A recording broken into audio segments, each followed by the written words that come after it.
Today, looking at the aftermath of Rome, looking at some of the successor states in the West, the Ostrogoths, the Visigoths, the Franks, with their early king Clovis, the Anglo-Saxons, some early leaders of the Church, St. Anthony, St. Benedict of Nursia, St. Patrick, St. Boniface, Tertullian, St. Augustine, St. Jerome. What happens to the Eastern Empire? Emperor Justinian, General Belisarius, book Corpus Juris Civilis, or Latin, they don't know J's in it, so the I's fit.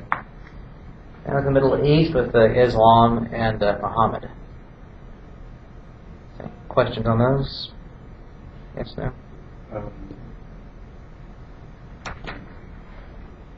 Boniface, is that a face or plus? Face, yeah, Boniface.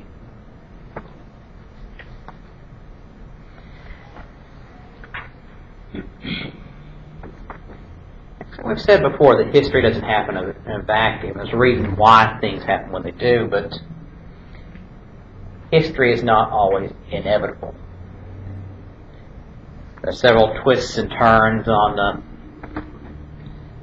our paths in life that forks in the road that we can make one choice or another. Was it inevitable the Roman Empire fall? No. But a series of people made such disastrously bad decisions that it ended up costing Rome the world. For example, I'll take the late Emperor Majorian, emperor from 457 to 461. Very capable general, very capable leader, but and actually managed to pull together enough of Rome's armies that they were able to go on the offensive against these Germanic tribes that invaded so much of Roman territory. So by 457, Rome had been sacked twice. Most of its territory had been overrun. Britain was abandoned by Roman troops, so they felt like they couldn't defend it anymore.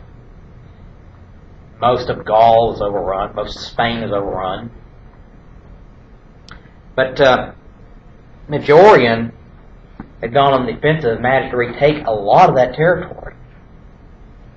A lot of the Gaul, a lot of Spain was retaken. Put on the offensive a lot of these groups, but one thing intervened. Magister Militium, master of the military, Ricimer, intensely jealous of Majorian and the successes, had him assassinated. Because even though what Majorian was doing was in the best interest of Rome as a state, he was not in the best interest of Ricimer and his ego. Pride, arrogance, sent Rome down another path. They almost pulled it out in the end. They almost were able to turn it around. One person stops it. Next, there's a period in the 4th century which Rome had total freedom of religion. Any religion could be practiced. Christianity, Judaism, the old Roman polytheistic religions. But one thing changes there. 392, Theodosian Code. Theodosius orders that all non-Christian religions are banned on the penalty of death. So in 80 years, they've done a complete 180, that basically being a Christian was a death penalty offense. And 80 years later, being anything but a Christian is a death penalty offense. Kind of missing the point a little bit, what you think? But now, Rome has fallen.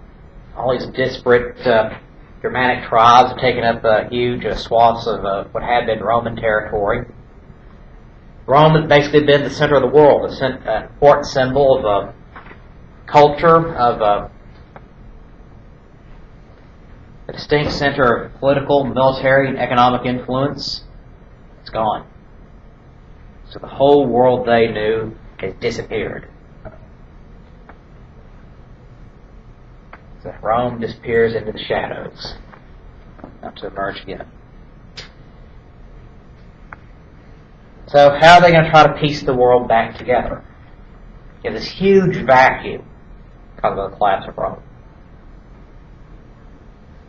So basically, it's like just an atom bomb dropped right in the middle of it. Everything they knew is gone. There's no order, no stability. They have memories of the way things used to be. They have ideas of the way things used to be. But they have no resources and no means to carry it out. What you have is a series of different groups scrambling to take over what had been the Roman Empire. Scrambling over what's left of the corpse. Now, essentially, there are three major successors to Rome. The Latin West,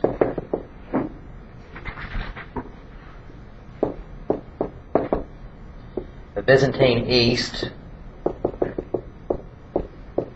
that is the Eastern Roman Empire, and the Middle East, Islam. Now, Rome really only had a slice of the Middle East outside of North Africa. There's Judea, Syria, Asia Minor. But the disruption of the collapse of Rome and all caused a lot of the different shifts of trading routes and commerce in the region. It caused a lot of disruption. And so the collapse of Rome and its effects weren't confined just to the confines of the Roman Empire. It affects all over Europe and the Middle East. So this is basically how these groups end up filling in the vacuum. Now all these Germanic tribes, we call them Germanic because it's basically the loose family language they came from. Actually, they weren't necessarily all German like we would know today. They didn't all speak German. That language didn't even exist yet. Primitive version of German, but use that in the sense that, say, English is a Germanic language. So English is closer to German because of how our sentences are phrased. Use of subject, verb, adjectives, similar vocabulary in some instances, even though we have a lot of English language has a lot of very heavy Latin and Roman influences. What ends up settling in what had been the Western Empire, though, you're going to have this convergence of Germanic and Roman cultures, particularly in the areas of language. So you get the term Romance language from. Now, Hugs and Kisses romance, that's Roman.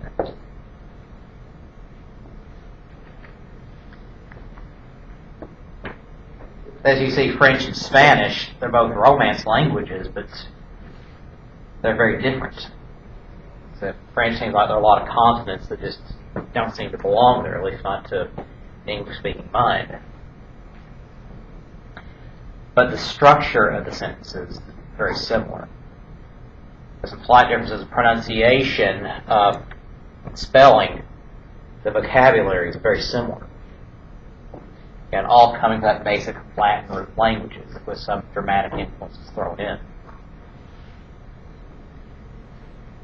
You have culture and legal traditions that is very heavily Roman. But a lot of that culture will be replaced by the Germanic tribe, but you still have a lot of the legal traditions that are still basically very heavily Roman. And those influences are going to last for centuries beyond the fall of the Roman Empire.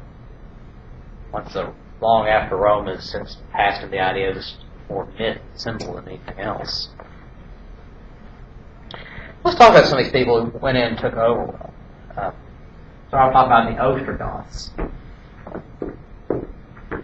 Now, the Ostrogoths, there's their king Odoacer, who had taken over the Roman Empire, declared himself to be king of Italy after dissolving the Roman Empire. Rules from 476 to 493. And what he ended up doing was, he ended up maintaining the Roman system of government in many ways.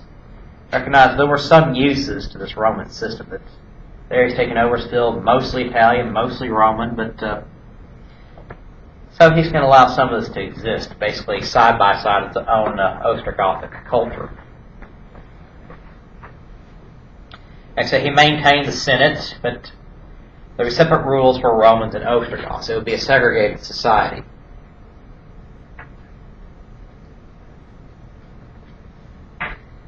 Now, one of Odoacer's successors was a man named Theodoric.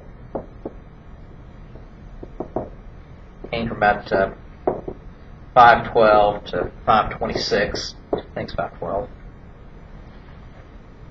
Theodoric, like I said, was not uncivilized and uneducated. He actually had a classical education, a Roman education.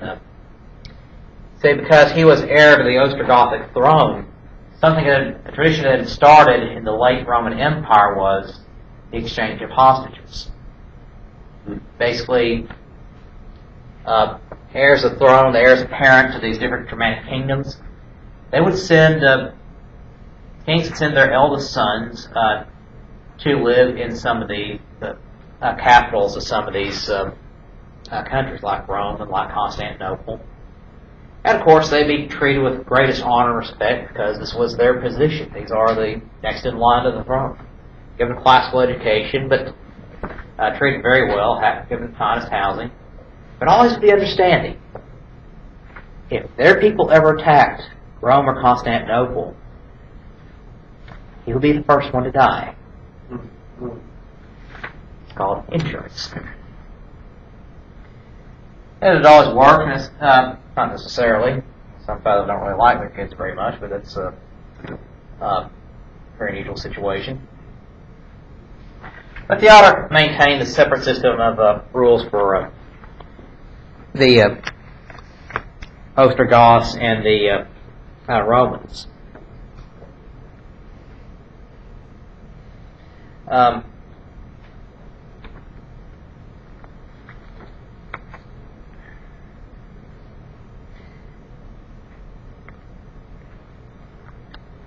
Now the church, though, is having a lot of problems because all these groups aren't quite Christian yet.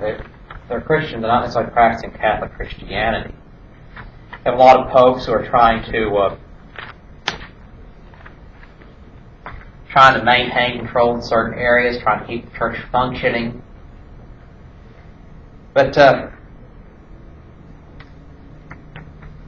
lot of cases, the church is having to provide services for refugees, people fleeing these different invasions, these different areas. So even once these Germanic tribes took over and control certain areas, they're still fighting with each other to control these areas. One pope, Symmachus, Saint Symmachus, faced a lot of critics, tried to have him deposed as pope, claiming he wasn't legitimately elected pope. But spent most of his papacy trying to establish facilities for the poor of Rome and aiding victims of their Germanic invasions. This is 20, 30 years after the fall of Rome. So bishops in Africa facing persecution from the Vandals had taken over North Africa.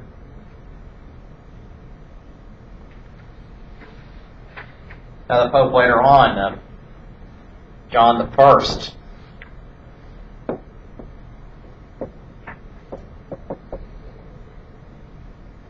523 to 526. Theodoric didn't trust a lot of these Roman leaders, Roman philosophers. X.A. John just did the same job that all the popes had done, but Theodoric didn't like him, had him in prison and executed. John imprisoned and executed. A Roman philosopher named Boethius, sort of be one of the last of the great ancient philosophers, was executed in 524 by Theodoric. Actually executed by being crushed by two large stones. Basically, put him in the middle of this platform, two big rocks, splattered. Actually, he'd written a very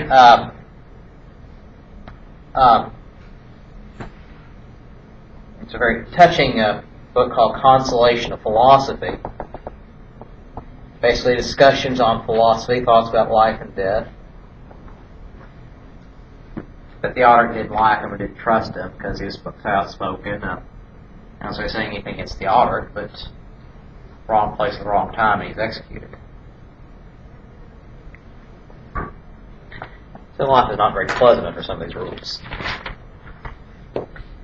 What ends up happening, though, after this Theodoric, The Eastern Emperor Justinian, we'll talk about more in a few minutes, sends his armies out and reconquers Italy. Basically conquers and destroys most of the Ostrogothic power in Italy.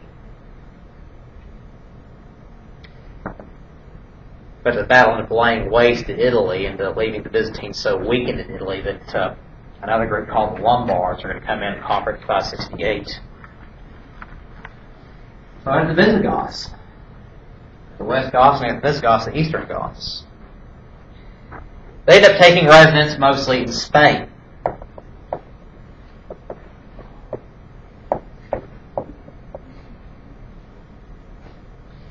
Like the Ostrogoths, they favored a form of coexistence around the segregated society. The thing about the Visigoths, though, it's a caste-based society, and the warrior caste dominated Visigothic society. Visigoths in Spain, they came to many Roman governmental structures and institutions. But Romans, that is, any Italians or Romans living in Spain, were excluded from government. The Visigoths had all the political power that they're using the Roman system to run the place. Because the warrior caste dominated Visigothic society, it's a society dominated by this martial sense of honor, and duels are common, and there's no clear rules for succession of kings. Whenever the Visigoths aren't at war with somebody else, they're at war with each other. Whenever a king died, there was this mass chaos as these different warriors are fighting for positions, fighting to become king themselves. Basically, the strongest should become king, and their kings are always having to prove themselves to be the strongest to stay in power. Well, the church tried to step in and bring stability to the situation, offering to mediate these disputes, offering new ways to choose rulers using Christian examples. But the Visigoth rulers really didn't listen to them very much. And in the year 711, when the Muslims stormed across the Straits of Gibraltar of Spain, the Visigoths are conquered and wiped out.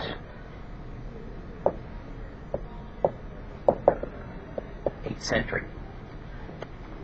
So they're not going to last very long.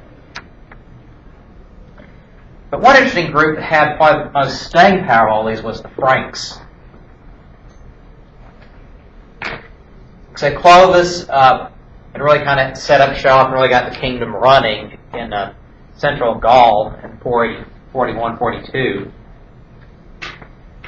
But in the year 500, he converted to Catholicism. This is an important development for the church because this Germanic leader is openly embracing the Roman Catholic Church. And while the church has survived centuries of persecution under the Romans, with Clovis now in charge of one of the strongest and most influential Germanic tribes, and since he's converting to Catholicism, all his nobles and special lieutenants will be converting as well, it meant the church now had someone in a position of power to defend them. It meant they now had help. They had a defender. So this is very important for the church in the West, that they're able to survive and continue and expand and rebuild because of Clovis.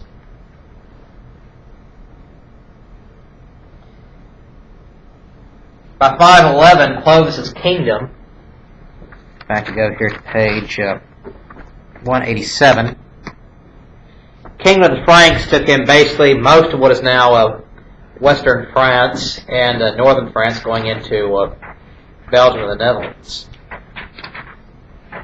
So a huge chunk of territory is now basically Roman Catholic, or rapidly becoming Catholic. Moving on even into West Germany. The interesting thing about Frankish kingdoms, Frankish society, is they didn't have a system of primogeniture like you see in the English tradition. Basically, the idea that the oldest son inherits the property and titles and everything. But how the Frankish kingdom was, the oldest 3 sons divide everything among themselves. So it's divided to 3. So it happening over several generations unless the sons expanded on these holdings They'd be divided steadily further, a third, and then another third, and another third, until basically every left. So you're going just one straight direction. But so when Clovis died, his three sons divided the kingdom according to Frankish customs. What slowly ends up happening over time, though, is instead of a strict segregation like the Goths had between the Romans and the Goths, you have a slow fusion between the Franks and the Romans. Now, Roman traditions, law, and trade dwindled in the area, but still a lot of Roman influence in the region. It's carrying over basically by momentum. But with the Franks, with Frankish Gaul, as by the Middle Ages, becoming France.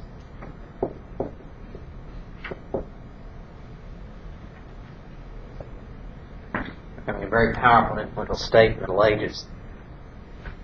So about 750, Frankish Gaul is essentially an agricultural agrarian society with the old Roman villa system laid in on top of it. Basically, these old latifundia, these large estates. So these were basically dominating most of Frankish Gaul. And something else ends up happening as well in Gaul and other parts of Western and Central Europe. You have the old Roman villa system. You have these large landholders, very influential, either they're of Roman descent or of Frankish or other Germanic descent.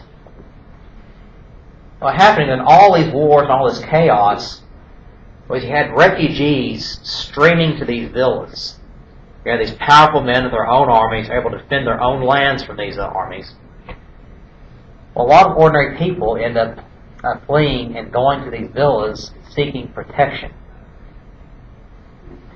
And the lords and masters of these estates would offer this protection, but on the condition that basically you have to work to pay for your protection, and may need help defend the villa at time to time. Essentially, the system of feudalism starts to build. Basically, have generations of men and women living on these estates doing work for the property owner, bound by a debt that's basically binding one generation to the next. That's going to becoming a central feature of life in Europe in the Middle Ages. We start seeing it start to emerge here at the fall of Rome. Then you have another group, the Angles and the Saxons.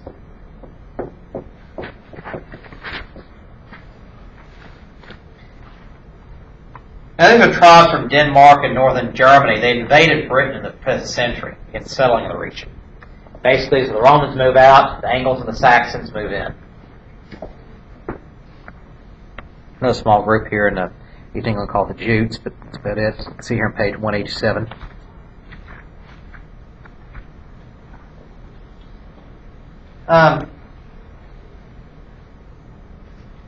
Now, for years, they had been trying to plunder the coast as the Romans were trying to defend Britain, but they were able to move in once the Romans leave. But you have another group here, the Celts, or Celts. Yes, how I pronounce it. Anyway. They're fighting the Anglo-Saxons, and they're taking control of what is now most of Western England, the area of Cornwall and Wales and Cumberland. They have all these groups who end up fighting for control of England.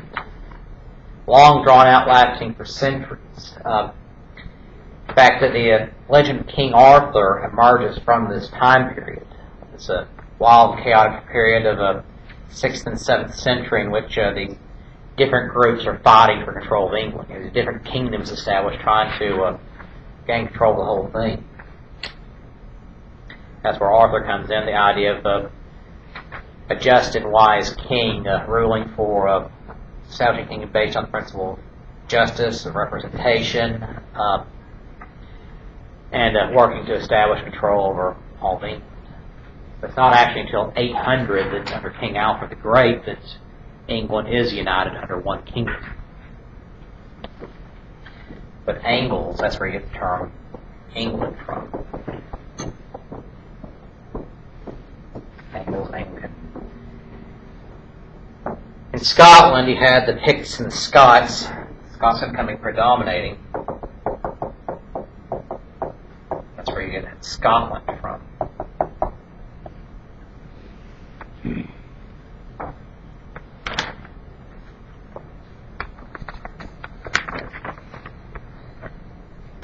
And of course, in all this, the church is trying to establish and maintain control, trying to expand the faith. But it's very, very difficult. But it is expanding slowly but surely. Here on page 199, see the expansion of the church. The dark green areas basically taking in most of the large urban areas, about 300, really all over the Roman Empire. But after Constantine the Great legalizes, makes Christianity official, it expands to all corners of the Roman Empire. So about 600 AD, you have not only what had been the old Roman Empire fully Christianized, you also have areas outside of it Christianized, particularly like Mesopotamia, Armenia, Ireland, Scotland, Western England.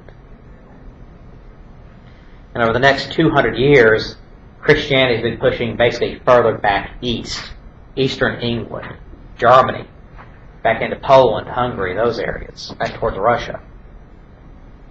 But it's going to take a while. So the church was involved in politics, like they wanted to control the society. It's basically it was initially it's kind of a means to an end. Except like with Clovis, they're not necessarily wanting to run the Frankish kingdom, but more interested in saving souls and saving lives at this point. And Clovis, as a Roman Catholic, makes that a lot easier for them because they don't, instead of having somebody actually fighting them, they're going to have somebody in a lot of position, a lot of power to defend them. So they don't have to worry about strings of refugees. Have to take care of strings of refugees. They can operate legally out in the open. They can bring people into the church. They don't have to worry about people being butchered by armies. They don't have to worry about people starving because crops have all been destroyed by these rampaging armies. And in some areas where there's such chaotic fighting, the church has to step in and take a role of government. Basically, they're the only institution that's operating.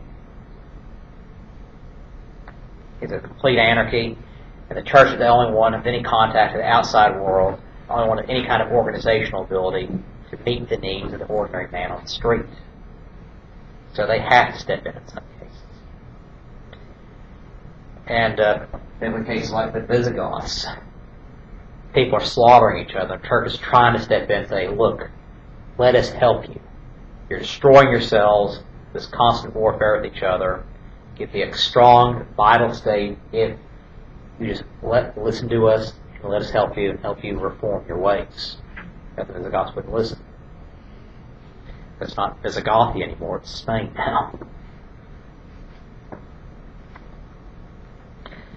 But in the meantime, though, while the church is trying to take care of these very real concerns of everyday people,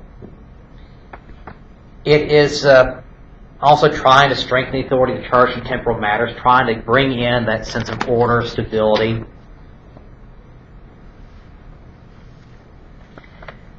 But also, though, you have these Christian leaders who are thinking about the nature of the faith itself, asking the big questions about the nature of God and the Trinity, and about faith and how to live.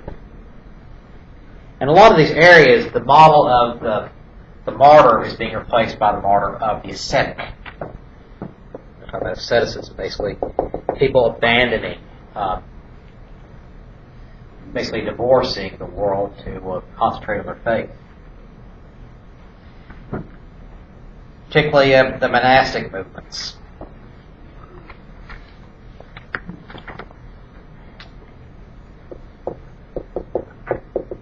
Starts becoming very popular. Of course, not everybody's doing it, but a few people are. Mostly men, a few women here and there. But basically, people going out in the wilderness, live on their own, concentrate on the spirituality. And sometimes they start living in groups or loosely associated groups, but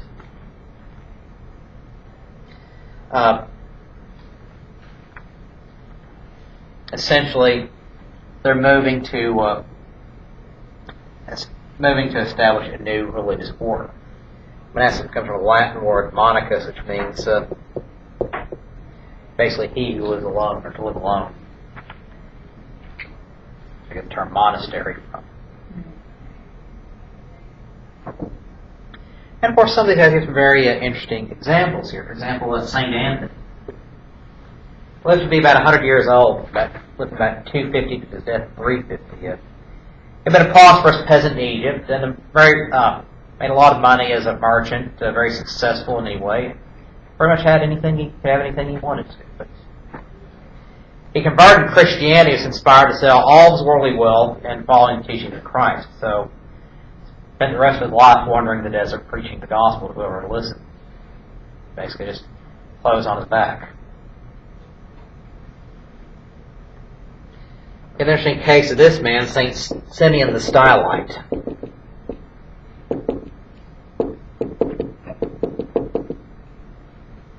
Basically lived for 3 decades in a basket 60 feet in the air.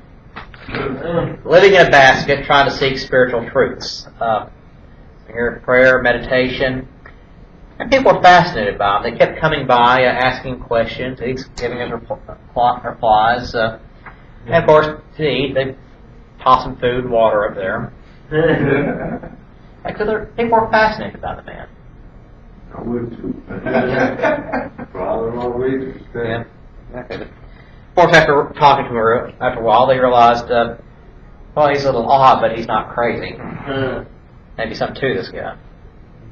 Yeah, moving from the model of the martyr to the monk. And the monk became a very important leader of the church.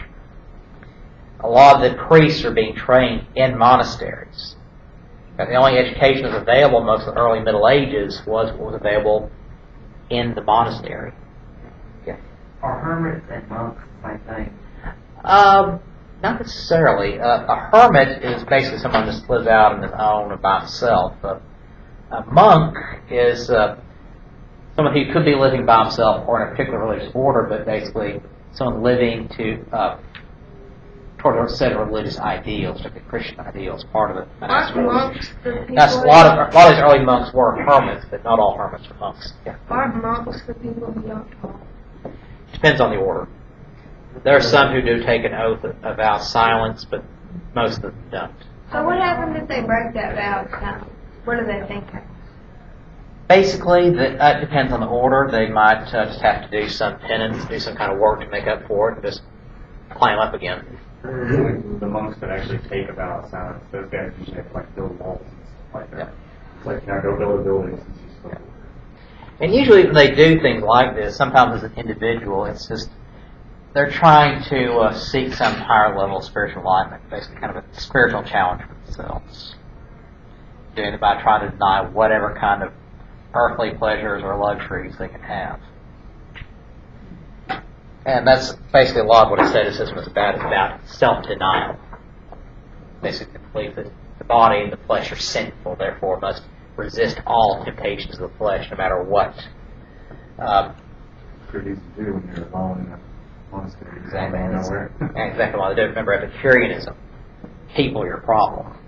People are the cause of your torment in your life. So get away from people, no emotional turmoil. Be able to concentrate on these issues. But for those for social skills, not necessarily for a different matter, but it's what these people are looking for is something spiritual. Remember, life is nasty, brutish, and short, so concentrate on the next life instead of this one. Well, you get Saint Benedict of Nursia. From about 480 to 543, and founded a brand new monastic order between about 520 and 530. These are the Benedictine monks.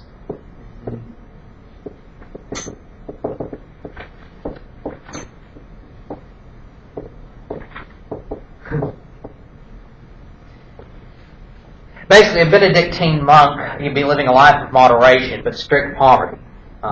their worldly goods, and trying to follow the example of Christ. Christ basically lived a life of poverty.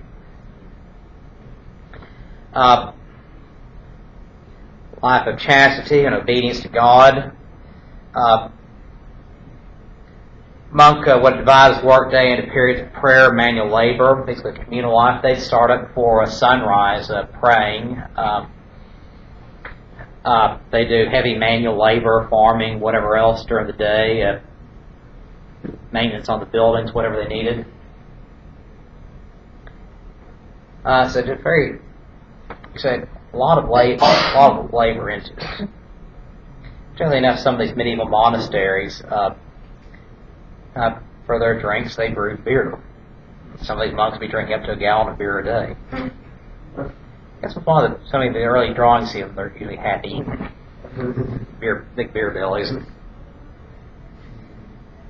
But I say it's a communal life.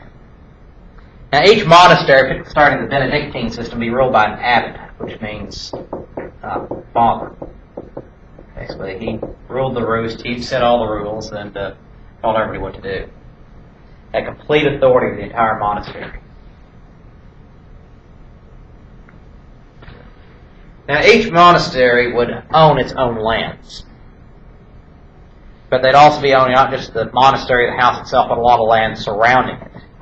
They'd be farming for themselves for the monastery and giving excess away to the poor. But what they'd end up doing in a lot of areas, though, is they'd allow peasants, people without lands, to farm those lands in common with the monks. Basically, an individual could set up a few little patches of vegetables for themselves and their families. The church would allow that. But because of this, in most countries, the church became the largest landowner in those countries. Which caused some disputes later on, which we'll get to later lectures. But basically, the system they have, though, each monastery is completely self-sustaining. They don't need anything from the outside. Dedication to God became the highest ideal in early medieval civilization. And something a lot of these monasteries would do is they have what's called scriptoria, these writing rooms. Here's a picture.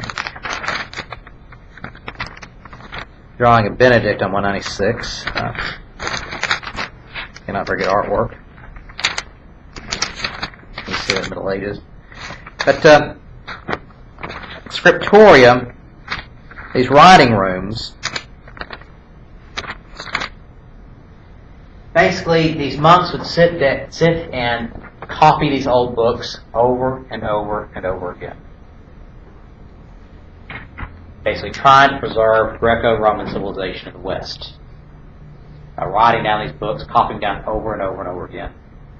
In fact, some of these books, the only reason they exist today is because these monks copied them all down. But some of these have these very ornate and decorations in them. An example here on page 198, basically, side margins, they get bored, just draw these very ornate pictures to start chapters or in the side margins or whatever, just make it very fancy looking. How did they preserve them? Just pass it down generation or? Yeah, they'd copy them down generation after generation. They'd store them in their monasteries. And they'd make their own ink and paint themselves out of what materials were in the area. It's got crushed berries and things for different colors. So the ink was made, there was two types of ink. There was ink that was made on like bugs and stuff, and then there was like a metallic ink. And the only difference was how long the ink lasted, I think.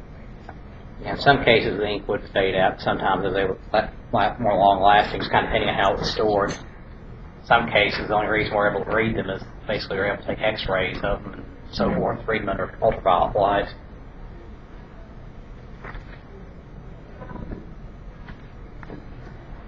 But it's these monasteries, though, in many areas, that's the only area where you can get any kind of education.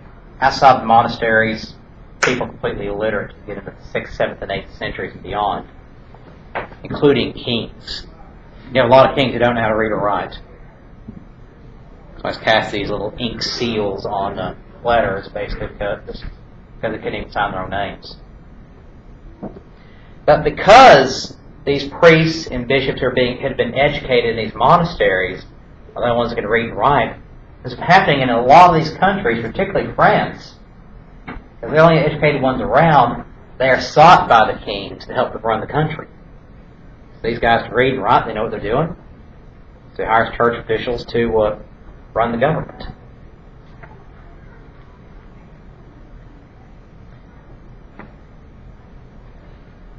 I get to this man here, St. Patrick. Interesting story. Traditionally, he's the one who brought Christianity to Ireland. Now, contrary to story, no, he did not drive the snakes from Ireland, because snakes aren't native to Ireland.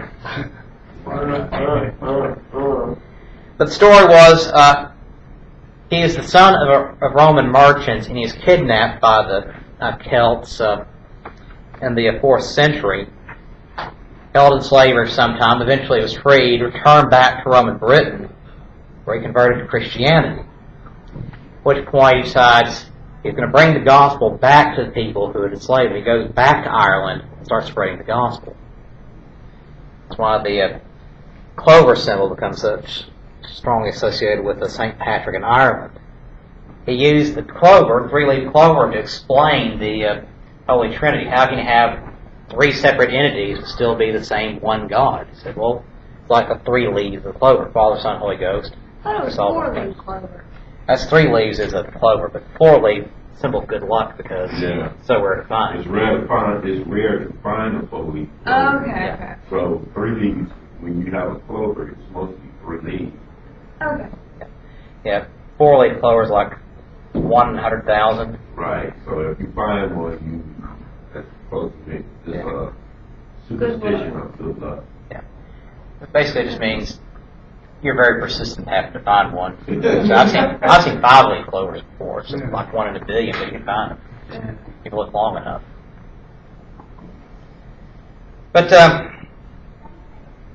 anyways, Patrick brings the Christianity to Ireland. People come, and Ireland is becoming a very important part of Christianity in the West. The Irish basically helped found a lot of monasteries in England. They sent a lot of monks to and missionaries to Scotland, England, and even into Germany.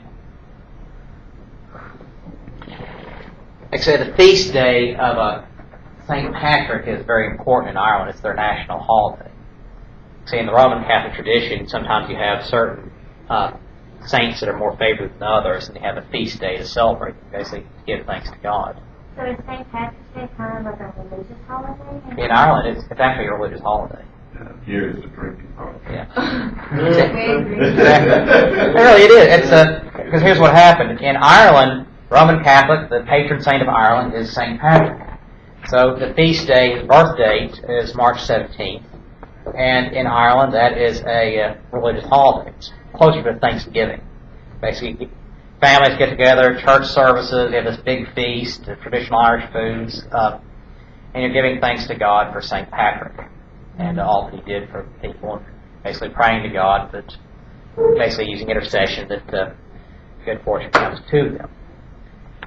But when you come to these Irish immigrants start coming to the United States in the 1800s, coming to a Protestant country, the Irish are the bottom rung of the ladder. They're hated, discriminated against. You see signs in windows saying Irish need not apply.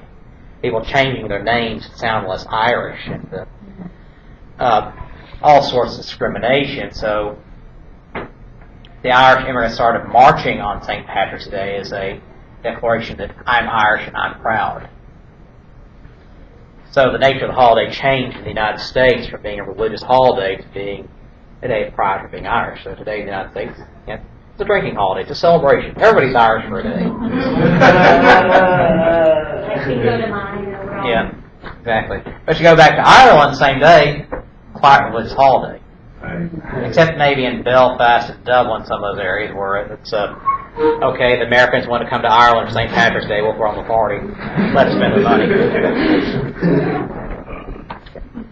Alright, but alas, we're out of time. We'll talk more about some of these different saints and figures of the church next time. They don't celebrate St. Patrick's Day. No, very different.